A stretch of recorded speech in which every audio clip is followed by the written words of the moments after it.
അങ്ങനെ UAE മണ്ണിൽ ഒരു പുതിയ അമ്പലം വരുന്നു. ഇവിടുത്തെ ഭരണാധികാരികൾ നമുക്ക് നൽകുന്ന ഏറ്റവും വലിയൊരു സന്തോഷ സമ്മാനം തന്നെ പറയാൻ പറ്റും. തീർച്ചയായിട്ടും 2024 ഫെബ്രുവരി 14 ഇന്ത്യൻ പ്രധാനമന്ത്രി നരേന്ദ്രമോദി ഈ മന്ദിറിന്റെ ഔദ്യോഗികമായ ഉദ്ഘാടനം നിർവഹിക്കുക. നമുക്ക് അമ്പലം ഒന്ന് കണ്ടാലോ?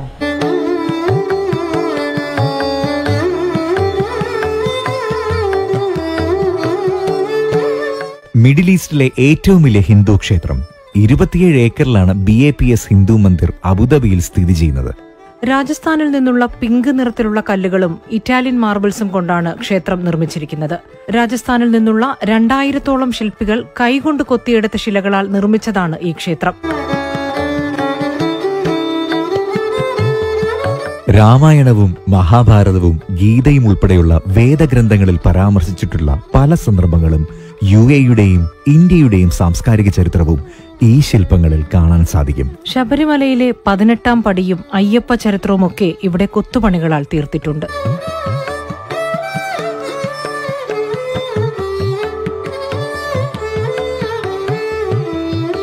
ഏഴ് ഗോപുരങ്ങളുള്ള ഈ ക്ഷേത്രത്തിന്റെ ഉൾവശം പൂർണ്ണമായും വെള്ള നിറത്തിലാണ്.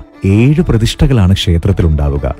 മുഖ്യപ്രതിഷ്ഠ ഭഗവാൻ സ്വാമിനാരായണന്റേതാണ്.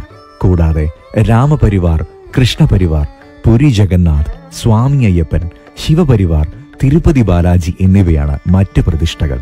ഗംഗ, യമുന, സരസ്വതി നദികളുടെ പ്രതീകാത്മക ജലധാരയും ഇവിടെ കാണാനാകും. ഈ ക്ഷേത്രത്തിലെ 7 ഗോപുരങ്ങൾ UAEയുടെ 7 എമിറേറ്റുകളെയാണ് പ്രതിനിധീകരിക്കുന്നത്. ഒപ്പം എല്ലാ മതവിശ്വാസികൾക്കും ഈ ക്ഷേത്രത്തിലേക്ക് പ്രവേശനവും ഉണ്ടാകും. അപ്പോ കണ്ടല്ലോ, അതിമനോഹരമായ ഒരു കാഴ്ചയാണ് നമുക്ക് BAPSന്റെ ഈ ഒരു ഹിന്ദു മന്ദിറിൽ അബുദാബിയിൽ നിന്ന് കാണാൻ കഴിയുന്നത്. സത്യം പറഞ്ഞു കഴിഞ്ഞാൽ നമ്മൾ നോർത്ത് ഇന്ത്യയിലൊക്കെ പോകുമ്പോഴത്തേക്ക് ഇത്തരത്തിലുള്ള പല അമ്പലങ്ങളും കണ്ടിട്ടുണ്ടാകും. പക്ഷേ UAEയുടെ മണ്ണിൽ ഇത്തരത്തിലൊന്ന് കാണുക എന്ന് പറഞ്ഞാൽ അതൊരു അതിശയമാണ്. UAE ഭരണാധികാരികളുടെ അടുത്തുള്ള വലിയൊരു നന്ദി അറിയിച്ചേ പറ്റുള്ളൂ. തീർച്ചയായിട്ടും ഫെബ്രുവരി 14 ഔദ്യോഗികമായിട്ട് ഇതിന്റെ ഉദ്ഘാടനം നിർവഹിക്കപ്പെടുന്നതെങ്കിൽ പോലും പൊതുജനങ്ങൾക്ക് കാണാൻ അവസരം, പ്രത്യേകിച്ച് UAEയിലുള്ളവരെ സംബന്ധിച്ച് പരമാവധി മാർച്ച് 1 ശേഷം വരാൻ ശ്രമിക്കണം എന്നുള്ളൊരു കാര്യമാണ് ഈ BAPS മന്ദിർ അധികൃതർ അറിയിക്കുന്നത്. ഒരു കാര്യം ശ്രദ്ധിക്കുക, മാർച്ച് 1 ശേഷം നിങ്ങൾ ഇവിടെ എത്തുകയാണെന്നുണ്ടെങ്കിൽ പ്രയറായിട്ട് രജിസ്റ്റർ ചെയ്തതിനു ശേഷം മാത്രം എത്തുക.